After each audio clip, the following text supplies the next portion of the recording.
அனைவருக்கும்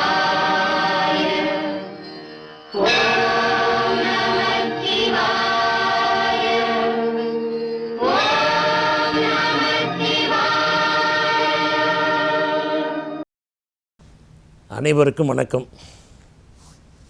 இறையருளும் குருவர்களின் துணையோடு நாம் தொடர்ந்து திருமந்திரத்தை சிந்தித்து கொண்டிருக்கிறோம். அந்த வகையில் முதல் தந்திரத்தில் கல்லாமை அதிகாரத்தில் சில பாடல்களை நாம் தெரிவு செய்து பார்த்து கொண்டிருக்கிறோம். நான் அடிக்கடி சொல்வது போல ஞான நூல்களில் ஒரு குறிப்பிட்ட செய்தியை வலியுறுத்த வேண்டும் என்று பெரியோர்கள் விரும்பினால் ஒரே செய்தியை உடன்பாட்டு முறையிலும் எதிர்மறையிலும் அதை வற்புறுத்தி சொல்வார்கள். எனக்கு இன்னும் நன்றாக நினைவு இருக்கிறது. என்னுடைய பேராசிரியர் பெருந்தகை டாக்டர் சீபா அவர்கள் ஒரே செய்தி 20வது முறை என்கிட்ட சொல்வார். நான் அமைதியாக அப்படியே பணிவாக கேட்டுட்ருப்பேன். அவருக்கும் தெரியும் இதை பலமுறை அவங்ககிட்ட சொல்லிட்டேன்னு, எனக்கும் தெரியும் அவர் பலமுறை என்கிட்ட சொல்லிட்டார்னு. ஆனால் அவரும் அதை தெரிஞ்சு தான் சொல்கிறார், நானும் தெரியாத மாதிரி கேட்டுட்ருக்கேன்.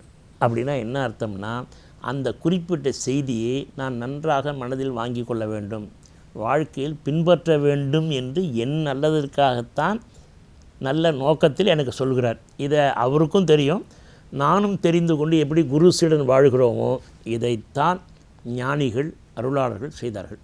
இந்த கல்லாமை அதிகாரத்தில் மீண்டும் அந்த செய்தியை வற்புறுத்துகிறார். நல்ல பாட்டு, 318வது பாட்டு. கற்றும் சிவஞானம் இல்லா கலதிகள். கொஞ்சம் வார்த்தைகள்லாம் கடுமையாக தான் இருக்குது. போன பாட்டை மூடர்கள்னு சொன்னார், இப்போ கலதிகள்ங்கிறார். கலதின்னா கொஞ்சம் சொல்கிறது சங்கடமாக இருக்குது. மூதேவின்னு அர்த்தம் தமிழில். திருவள்ளுவர் நாகரிகமாக தவ்வைங்கிறார். இன்னொரு இடத்துல நாகரிகமாக திருவள்ளுவர் மாமுகடிங்கிறார். முகடி, மாமுகடி, தவ்வை, மூதேவி. திருமூலர் கலதிங்கிறார். கற்றும் சிவஞானம் இல்லாத கலதிகள், சுற்றமும் விடார் துரிசு அறார். இந்த படிக்காதவங்க எல்லாம் என்ன பண்ணுறாங்கன்னா, அவங்களுக்கு ஒத்த சோம்பேறிகளோடு கூடிக்கூட்டு அந்த தீயவர்களோடே இருக்கிறாங்க. தீயவர்கள் துரிசு விடார். துரிசுன்னா குற்றம், குற்றத்தையும் விடமாட்டாங்க. கற்றும் சிவஞானம் இல்லா கலதிகள், சுற்றமும் வீடார் துரிசு அறார் மூடர்கள். எத்தனை சொல்ல போகிறார் பாருங்கள். அப்போ நம்ம சிந்திக்கணும். திருமூலர் போன்ற ஞானிகளுக்கே என்ன வருது என்றால், நன்றாக படியுங்கள், சிவஞான கல்வியை பெறுங்கள், இறைவனை உணருங்கள், உணர்வது மட்டுமல்ல அனுபவத்தை பெறுங்கள். இல்லை என்றால் இவ்வளோ சொற்களை போட்டு சொல்கிறார். அப்போ நீங்கள் இவ்வளோ சொற்களை போடுறாங்களா, அவங்க பெரியவங்களாச்சே, அருளாளராச்சே, ஞானிகளாச்சே அப்படின்னா அவ்வளோ கோபம் வருது. நம்மை ஒத்த தேகம் தானே, நம்மை போல் மனித பிறவி எடுத்த இந்த மனிதர்கள் தானே, இவங்க ஏன் இப்படி படித்து மேலே வரமாட்டேன்றாங்க, ஏன் இவங்க மேலே உணர்ந்து வரமாட்டேன்றாங்கன்னு வேதனையில் சொல்கிறாங்க. வேறு ஒன்றும் இல்லை. இதில் நம்மை போல மனிதர்கள். மகாகவி பாரதியார் சொல்கிறார் இல்லையா, ஒரு வாய் சோற்றுக்கும் வகையறியார், அதன் காரணங்கள் இதுமென்னும் வகையர். அவன் பட்டினி இருக்கிறான், ஏன் பட்னி இருக்கிறான்னு கூட அவனுக்கு அந்த அறிவு கூட இல்லை. நாம் இதனால தான் பட்னி இருக்கோம், இதனால தான் ஏழ்மையாக இருக்கோம், இதனால தான் பின்தங்கி இருக்கோம், நாம் இதிலேருந்து வெற்றி பெற்று மேலே வர வேண்டும், அது கூட தெரியாமல் இருக்கிறானே. அந்த அனுபவம் கூட இல்லையே. மகாகவி பாரதியார் படுறார். இப்போ பாருங்கள், இப்போ ஏன் திருமூலர் இவ்வளோ கோவப்படுறார்? சொற்களை பாருங்கள். கலதிங்கிறார், மூடருங்கிறார். பாடலாம் கற்றும் சிவஞானம் இல்லா கலதிகள், சுற்றம் விடார் துரிசு அறார் மூடர்கள், மற்றும் பல திசை காணார். எந்த வழி நல்ல வழின்னு தெரிஞ்சிக்கல, மதியிலார். கற்று அன்பில் நிற்போர் கணக்கறிந்தார்களே. 318வது பாட்டு, கல்லாமை என்கிற அதிகாரத்தில் வருகிற பாட்டு. நூல்களை கற்றும் அனுபவ ஞானம் இல்லாத தீய பண்புகளை உடையவர்கள் கலதிகள், மூடர்கள், மூதேவிகள். இதெல்லாம் அவர் சொல்கிற சொல்லு. தயவுசெய்து என் மேலே யாரும் கோவப்படாதீங்க. ஏன்னா இப்போ நான் திருமந்திரத்தை சொல்லிகிட்ருக்கேன். திருமந்திர பாட்டில் திருமூலர் சொல்லியிருக்கிற சொல்லணும், அதை நான் மறைக்க முடியாது. பாட்டை நான் போய் மாற்றியெல்லாம் சொல்ல முடியாது. மூதேவிங்கிறார், தீயவர்களுங்கிறார், மூடர்களுங்கிறார். ஏன்? படிச்சிருங்க, எனக்காக கொஞ்சம் படிங்க, படித்து அனுபவத்தை பெறுங்க, அப்படியாவது மனித குலம் உயரட்டும் அப்படின்னு திருமூலருடைய பாட்டு. அப்புறம் சொல்கிறார், அது எப்படி திருமூலர் மாதிரியே திருவள்ளுவர் முகடி மூதேவிங்கிறார், மாமுகடி பெரிய மூதேவிங்கிறார். அப்புறம் தவ்வைங்கிறார். இவ்வளோ கடுமையான வார்த்தைகளை போட்டு திருமூலர் போன்றவர்கள் சொல்லுகிறார் என்றால் என்ன நாம் தெரிஞ்சுக்கணும்? எப்படியாவது படிக்கணும், எந்த விலை கொடுத்தாது படிக்கணும், எந்த முயற்சி பண்ணியாவது படித்து அனுபவத்தை பெற்று நாமளும் மனிதராக பிறந்து தேவராக உயர்ந்தோன்னும். படித்தா தானே மேலே போக முடியும். கல்வி இரு கண் இல்லையா? கல்வி தான் கண். இந்த கண் இல்லை என்றால் வேறு எந்த கண் இருந்தும் படிப்பு அறிவில்லை. அறிவு கண், ஞானக்கண், அதுதான் நெற்றிக்கண். அதை பெற்றுக்கொள்ள வேண்டும். மற்றும் பல திசைக்கான பல திசைகளில் உள்ள அறிஞர்களை நாடி எது உண்மைன்னு தெரிஞ்சுக்கணும். இல்லை இப்போ இருக்கிற சிக்கல் நீங்கள் தவறாக நினைக்கலனா இப்போ சொல்கிறேன். இன்றைக்கி இருக்கிற பெரிய சிக்கல் நாட்டில் என்னான்னு கேட்டிங்கன்னா, தப்பாக நினைக்கக்கூடாது. எங்கள் தலைமுறை வரைக்கும் ஒரு செய்தியை தெரிந்து கொள்வதற்காக பல பேராசிரியர்கள்ட்ட பல குருமாரை போய் தேடி ஓடி காலில் விழுந்து தெரிஞ்சுக்கிட்டோம். இல்லை தெரியலனா நேரில் போய் நின்று கைகட்டி வாய் பொத்தி தெரிஞ்சுக்கிட்டோம். தொலைபேசியில் தெரிஞ்சுக்கணும். இன்றைக்கி யாரும் யாருக்கிட்டையும் எதையும் கேட்க தயாராக இல்லை. கேட்டால் எல்லாம் எங்களுக்கு தெரியும் சார், சொல்லுப்பா தெரியும், எப்படிப்பா இருங்க சார், டக் டக் டக். இது அல்ல, கையில் இருக்கிற இந்த செல்ஃபோனில் வச்சுக்கிட்டு கூகுளில் வச்சுக்கிட்டு யூடியூப்பில் வச்சு செய்தி தெரிஞ்சுக்கிறதில்ல. ஒரு மெய்ஞானத்தை ஒரு குருபுரான்ட்ட நேரில் போய் அவர் கண் உங்களை பார்க்க, நீங்கள் அவர் கண்ணால் பார்த்து காதால் அவர் நாத பிரம்ம நாதத்தை கேட்டு ஞானத்தை பெறணும். இந்த கையில் வச்சுக்கிற செல்ஃபோனில் ஞானத்தெல்லாம் பெற முடியாது.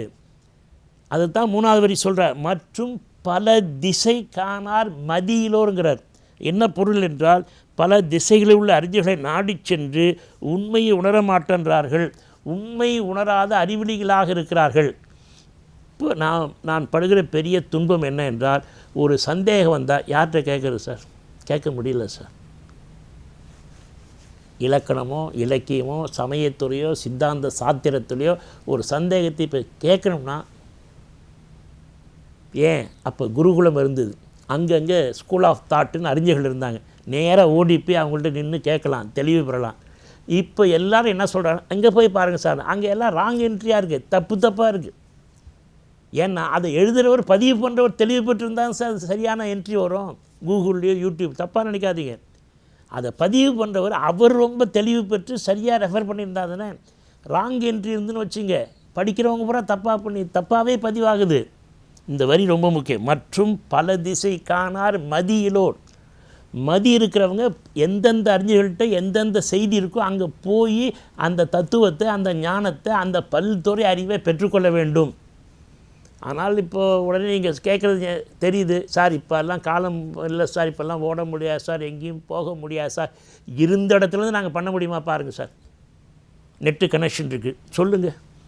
எந்த கூகுளில் எந்த சர்ச் பண்ணி நாங்கள் தெரிஞ்சுக்கிறோன்னா அது முழுமையாகாது என்பது என்னுடைய அனுபவ அறிவு. திருமூலர் சொல்கிறது போல் கடைசி வரை சொல்கிறார், கற்று அன்பில் நிற்போர் கணக்கறிந்தார்களே, மெய்ஞான கல்வியாகிய சிவஞான கல்வியை கற்று சிவத்திடம் அன்பு கொண்டு நடப்போரே இறைவன் போட்ட கணக்கை அறிந்து கொள்வார்கள். இப்போ இறைவன் போட்ட கணக்கு ஒன்று இருக்குல்ல, இறைவன் போட்ட கணக்குன்னு ஒன்று இருக்குது, நாம் போடுற கணக்குன்னு ஒன்று இருக்குது. இது சரியாக புரிஞ்சோம்னா, திருவிளையாடல் ஒரு படம் வந்தது, அதில் சிவருமான் விறகு வெட்டியான வருவார், பார்த்தா பசுமரம் படுத்து விட்டார் நெடுமரம். அதில் இவர் இந்த கணக்கு போட்டார், அந்த கணக்கு போட்டார், மழை நம்பியார் விதை வச்சார், இறைவன் போட்ட கணக்கு மாறவில்லை போய் விழுந்தாருன்னு ஒரு பாட்டு, சினிமா பாட்டு.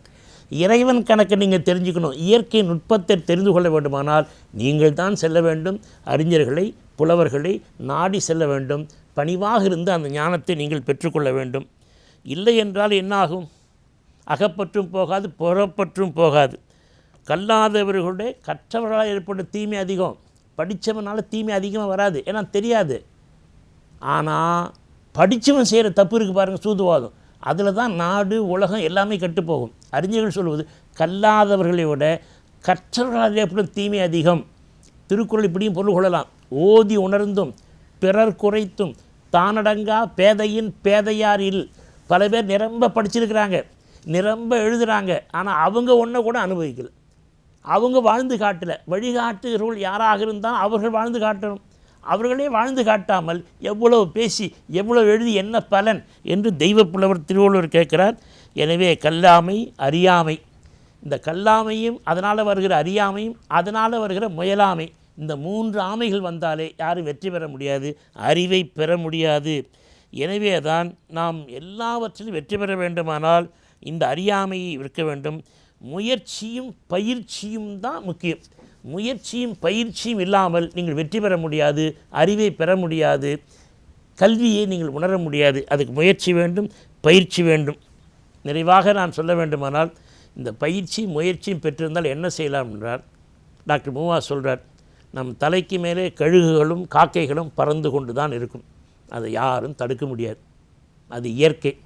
நம்மால் ஒன்று செய்ய முடியும். நம் தலையில் அவை கூடு கட்டாமல் பார்த்து கொள்ளலாம். கல்வி என்ன செய்யும்? அனுபவம் என்ன செய்யும்? நம்ம சுற்றி இவ்வளவு இருக்கும் உலகத்தில், நாம் தப்பிச்சிக்கலாம், அதை தடுக்க முடியாது.